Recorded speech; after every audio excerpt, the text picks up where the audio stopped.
Olá, pessoal, tudo bem? Meu nome é Daniele Ximenes, professora de língua portuguesa. Hoje falaremos sobre literatura e um tema bem atual, literatura contemporânea. Vamos lá? Então, pessoal, falando acerca da definição do que é contemporâneo, eu peguei esse significado aí do dicionário online, e aí você pode verificar outras definições e a gente vai observar vários significados relacionados a essa palavra. Então, o mais usual, quer dizer, o mais comum, é aquele do tempo atual, que acontece ou tem seu início no presente, no tempo em que se está vivendo. No caso, literatura contemporânea, o dicionário acaba por utilizar essa nomenclatura, tá? Então, quando nós falamos de literatura contemporânea, há uma controvérsia, quer dizer, não há um consenso de conceituação, principalmente de tempo e de produção, quer dizer, quando inicia o modernismo, a gente sabe, quando ele conclui, alguns autores, críticos literários, dirão que o modernismo ainda acontece até os dias atuais. Já o contemporâneo não tem uma data específica de início, mas a gente pode falar aí de uma vertente, literária, em que a gente tem várias tendências que se desenvolvem no Brasil e que podem ser percebidas atualmente aí, tá? Então, quando nós falamos de contemporâneo, é isso. Então, pessoal, eu trouxe aí o contexto histórico bem rapidamente, tá? E aí, o primeiro aí é a Guerra do Vietnã, depois a guerra, os árabes versus israelenses, e aí a gente tem aquela onda de terrorismo, todas aquelas situações, aqueles crimes, enfim, relacionados aos terroristas. A gente também tem o consumismo, né? Essa associação ao capitalismo, ao neoliberalismo, e a construção de Brasília, quando nós falamos de Brasil. Então, a gente tem um processo aí de modernização do país, e aí a gente tem outro problema que são a corrupção e escândalos associados aí, atrelados à ditadura militar, que acontece de 1964 a 1984. Então, nesse período de ditadura militar, é interessante até que a gente faça uma fala, é que muitos escritores fazem as suas produções literárias em situação de exílio, quer dizer, eles estão aí meio que às escondidas, exilados aí em outros países por questões políticas mesmo. Então, a partir daí, a literatura ela é usada como uma forma de denúncia social, de crítica ao sistema de governo. Então, a gente pode falar aí da literatura nessa perspectiva, tá bom? E aí, depois a gente vai ter uma aula acerca de denúncia social, acerca desse papel tão importante da literatura. Então, fica com a gente nas aulas seguintes, tá? E aí, a gente tem o processo de redemocratização. O que é redemocratizar?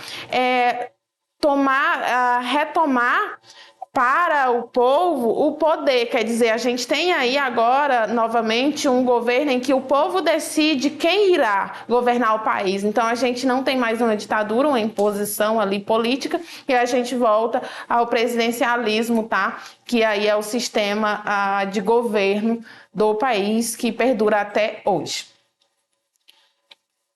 As características principais, e a gente vai abordar de forma também bem sucinta, afinal, o objetivo dessa aula é trazer um panorama, quer dizer, uma visão geral dessa modernidade, apesar de ela se dividir aí, a gente terá outras aulas bem detalhadas. Primeiro é a pluralidade de tendências e conteúdos, quer dizer, nós não temos agora no contemporâneo uma única tendência, um único foco ali que se sobressai. A gente tem várias tendências que se desenvolvem simultaneamente e que tem grande valor aí acerca de conteúdo aí, de produção literária e nas artes também, que são bem importantes para esse período.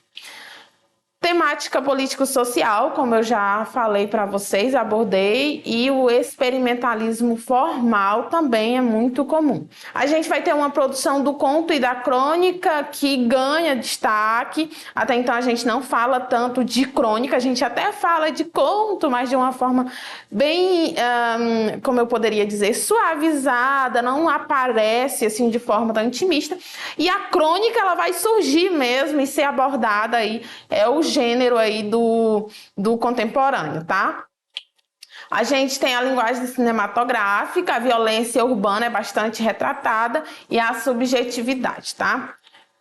E aí eu trouxe o concretismo, que é uma das tendências, tá? Que acontece aí de 1950 a 1960, a inovação e mistura de artes, tanto artes plásticas quanto música, dança, arquitetura. A gente tem a nós temos o verbivocolovisual, que é uma palavra que, quando eu mostrar para vocês a produção aí do concretismo, vocês verão. Então, as palavras, elas são distribuídas na folha de papel. Quer dizer, eu não tenho mais aquela estrutura bonitinha, fixa, organizada do texto. Então, as minhas palavras, elas serão distribuídas na folha de papel. É tanto que o recurso visual é bastante explorado aí nessa produção literária, tá, pessoal? E aí a gente tem aí uma característica, é a ausência de versos, textos e linearidades, tá? E aí os principais autores, a gente tem o Décio, o Augusto de Campos e o Haroldo de Campos. Eu trouxe para vocês aí um exemplo do concretismo, tá? Que é um poema, de fato, de caráter mais visual, em que a gente tem, logicamente, a presença do verbal, mas esse verbal, ele aparece de forma bem visual, de forma bem subjetiva, quer dizer, o leitor, ele interpreta da maneira que ele acredita ser a correta, tá? E aí a gente pode falar do decompõe, monta e desmonta as palavras, permitindo múltiplas leituras em seus poemas. Então a gente tem uma subjetividade muito grande, continuando aí a perspectiva dos escritores já falados, tá? Então eu tenho uma imagem de um poema aí concretista do Augusto de Campos. A gente tem outras tendências aqui, que é a poesia praxe, o poema processo e o poema marginal, tá? A gente vai ter uma outra tendência que será abordada posteriormente, mas fica para um outro momento. Vamos falar agora do poema praxe. Ele é um estilo trabalhado por poetas que divergem dos poetas concretistas. Na verdade, a gente tem aqui uma valorização da palavra, quer dizer, não precisa ser tão extremista, colocar ali a distribuição das palavras na folha de papel sem muita ordem. Eles seguem uma certa ordem de uma maneira mais contida. No entanto, a gente observa essa inovação, tá? E aí eu tenho Forca na Força, tá?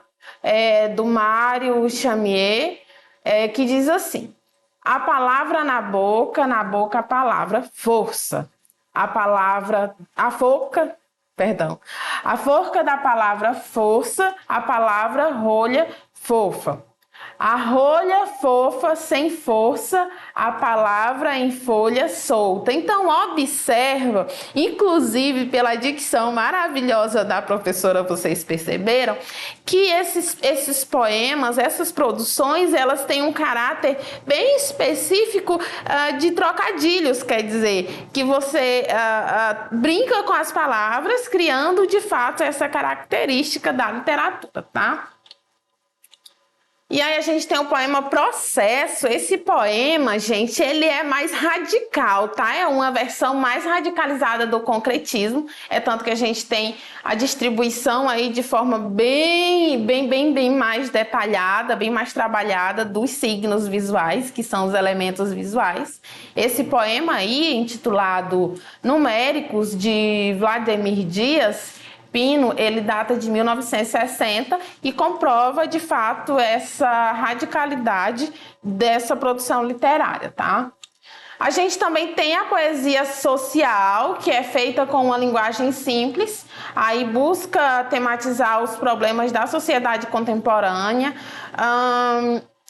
Na verdade, essa produção, e quando a gente fala de problemas sociais, a gente já observa isso desde lá resquícios do barroco, eu acredito que a partir do arcadismo, lá, a gente, no período da Inconfidência Mineira, a gente observa essa produção literária de denúncia social, mas aqui a gente tem o foco na poesia também, não que as obras relacionadas à prosa não se desenvolvam, elas se desenvolvem sim, com muito êxito, para falar a verdade, mas aí a gente já tem essa produção e que ela segue e continua aqui no contemporâneo, tá?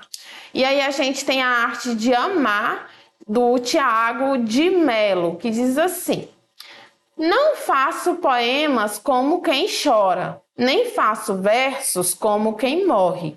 Quem teve esse gosto foi o Bardo Bandeira. Quando muito moço, achava que tinha os dias contados pela tísica e até se acanhava de namorar.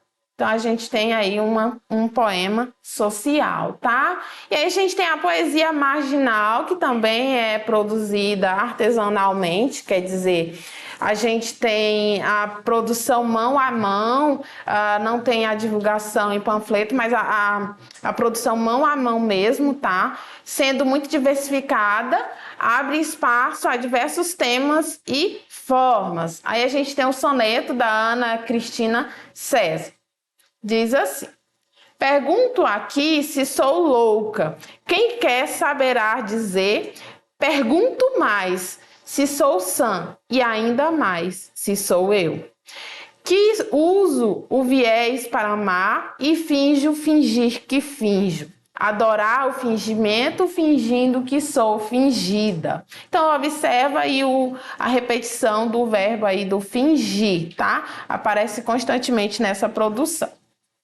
E aí eu chego à questão para vocês. Então, observa que até aqui a gente viu que quando a gente fala de contemporaneidade, de literatura contemporânea, a gente tem várias vertentes, várias áreas de abordagem, de atuação. Então, o Enem aborda bem, tá? Quando você observa quais são os assuntos que mais caem, as temáticas que mais são abordadas, a gente observa a literatura contemporânea, lado a lado aí com o realismo, tá? Com o modernismo, que tem uma produção bem expressiva. E aí essa questão aí é do Enem de 2017. O título é Contra Narciso. Diz assim: em mim eu vejo outro, e outro, e outro. Enfim, dezenas. Trens passando, vagões cheios de gente, centenas. O outro que há em mim é você. Você e você. Assim como eu estou em você, eu estou nele, em nós.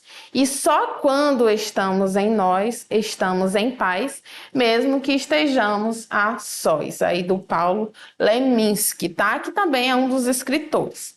Vamos à nossa questão, entender o que a pessoa que produziu essa questão, que o Enem queria da gente, tá? Então vamos lá, diz assim: a busca pela identidade constitui uma faceta da tradição literária, redimensionada pelo olhar contemporâneo. Gente, o que é tradição literária? Quando a gente fala de tradição literária, é algo consagrado, algo que divulgado, disseminado, que aparece aí nas academias. Quando nós falamos de literatura, é importante que você saiba que é uma informação adicional e que de repente vai te ajudar a entender muito como a gente tem os clássicos da literatura brasileira, como Dom Casmurro e outras obras aí bastante importantes, é que isso acontece nas academias, nas universidades. Eles fazem uma análise daquela obra, identificam a importância daquela obra para a literatura brasileira, para a formação da literatura brasileira, começa-se a divulgar isso, principalmente nos cursos aí de licenciatura de língua portuguesa, em que a gente tem disciplinas específicas de literatura. Então, essas obras elas acabam por ser abordadas e se tornar aí tradição literária, não somente pela aceitação do público, mas pela característica mesmo ali abordada, pelas minúcias, pelos detalhes da produção, pela importância da obra, tá? No poema, essa nova dimensão revela a... Então, observa que a gente está falando sempre novo, contemporâneo, novo. Então, a gente tem uma nova dimensão, uma nova forma de mostrar aqui uma tradição literária, uma redimensão, tá? Vamos lá. Revela o quê? Letra A. A ausência de traços identitários. Letra B. A angústia com a solidão em público. Letra C. Valorização da descoberta do eu autêntico. Letra D. Percepção da empatia como fator de autoconhecimento. E letra E. Impossibilidade de vivenciar experiências de pertencimento. Então, a gente tem aqui uma percepção da empatia como fator de autoconhecimento. Observa que a produção ali, ela tem sempre voltada para o eu, para o nós, para o agente. Então, a gente tem a percepção aí da primeira pessoa muito presente, tá? Então, a gente tem essa percepção de empatia. Então, resposta correta aí, letra D, tá? Vamos a mais uma questão. Esse texto vai até curtinho, né? Mas não se preocupa que o próximo ele parece ser um pouquinho extenso, mas vamos lá, calma, você tem que treinar para o Enem, inclusive fazendo simulados e aí fazendo planos de estudo, tá? Então, continua. Essa questão, ela é do Enem de 2019. Diz assim: é de morte só vai. Morte é de morte. Detetive particular. Está na plaqueta. Tem o escritório numa galeria de Copacabana entre um fliperama e uma loja de carimbos. Dá só para o essencial, um telefone mudo e um cinzeiro. Mas insisto numa mesa e numa cadeira. Apesar do protesto das baratas, elas não vencerão. Comprei um jogo de máscaras. No meu trabalho, o disfarce é essencial para escapar dos credores. Outro dia, entrei na sala e vi a cara do King Kong andando pelo chão. As baratas estavam roubando as máscaras. Espisoteei meia dúzia. As outras atacaram a mesa. Consegui salvar a minha Bic e o jornal. O jornal era novo, tinha só uma semana, mas elas levaram a agenda. Saí ganhando. A agenda estava em branco. Meu último caso fora com a funcionária do Erótica, a primeira ótica da cidade, com a balconista topless. Acabara mal. Morte é de morte. Está na plaqueta. Então, aí é do Veríssimo essa produção, tá? Vamos lá, questão. Aí a gente tem uma crônica, como eu falei para vocês, as crônicas agora no contemporâneo entram com tudo. E se você não sabe o que é crônica, duvido que quando eu falei lá atrás você ficou pensando, mas o que é crônica? Professora, conto ainda vai, que a gente escuta no jardim os contos de fadas e outras histórias aí. Mas o que é crônica? Gente, crônica é um gênero textual que aborda temas do cotidiano. Lá e vai, outra palavra. Cotidiano, professora? Temas do dia a dia, tá? Então, de uma forma literária. Vamos lá ao comando da questão. Nessa crônica, o efeito de humor, quer dizer, o que torna ela engraçada, é basicamente construído por uma letra A. Segmentação de enunciados baseado na descrição dos hábitos do personagem. Letra B. Ordenação dos constituintes oracionais, na qual se destaca o núcleo verbal.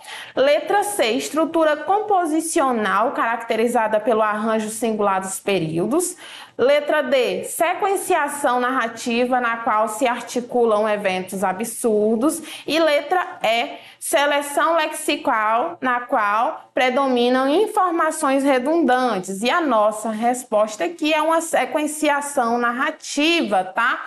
Então, os eventos, eles, além de serem absurdos, eles acontecem de forma... ele muda muito de assunto muito rapidamente, não é? Então, quando a gente fala de crônica, a gente tem uma sequenciação narrativa. Então, portanto, a nossa resposta, letra D, pessoal. Então, a nossa aula fica por aqui. Se você ainda está com dúvida, continua com a gente. Nós teremos outras aulas, tá? Também você pode acessar a nossa plataforma Eduque Acre, tá? Acessa, entra lá, vê o vídeo novamente, pausa, anota, tá bom? Até a próxima!